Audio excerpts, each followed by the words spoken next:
नमस्कार दोस्तों, मैं डॉक्टर सुमित झा आपके स्वास्थ्य का साथी स्वागत करता हूं आपका मेल सेक्सुअल वेलनेस के सीरीज के 4th एपिसोड में।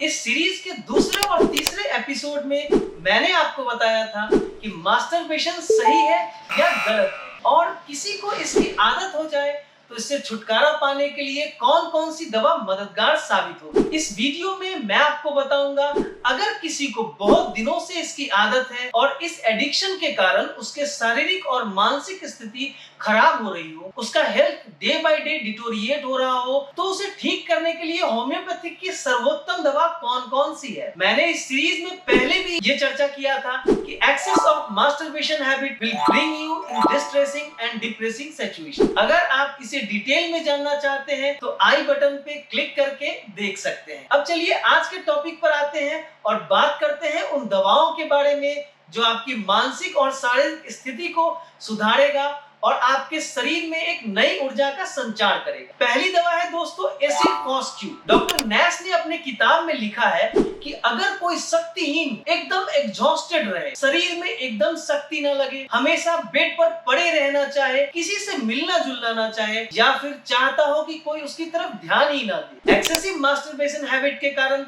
दिमाग हमेशा गंदे विचारों से घिरा रहता हो, जिसके कारण नींद लेट से आती हो और अगर नींद आ भी जाए तो बार बार टूटती रहे। इसे आप ऐसे समझ सकते हैं कि एसिड फॉस के पेशेंट को साउंड स्लीप कभी आती ही नहीं, जिसके कारण पेशेंट हमेशा डिप्रेशन और अनफ्रेश फील करता है। उसकी आंखों के चारों तरफ काले घेरे बन जाते हैं, गाल बिल्कुल पचक जाता है, मेमोरी पावर कम हो जाता है और कुछ भी याद नहीं रहता। यहाँ तक कि बात करते समय वो शब्दों को भी बीच बीच में भूल जाता है। पैल्पिटेशन की शिकायत हमेशा बनी रहती है। तो इस दवा के कुछ बूंदे ही मेंटल और फिजिकल एबिलिटी को इम्प्रूव करें। अगर इसके डोज के बारे में बात करें दोस्तों तो 10-10 बूंद एसिड फॉस मदर टिंचर को आधे कप गुनगुने पानी में डाल के सुबह और शाम लेना चाहिए। दूसरी दवा है एस्टेफिस-गेरिया। इसके पेशेंट का चेहरा पीला पड़ जाता है, आंखों में चमक नहीं रहती, चिड़चिड़ापन बहुत ज्यादा रहता है, शरीर तथा मन में फुर्ती नहीं रहती, थोड़ा सा भी शारीरिक या मानसिक काम करता है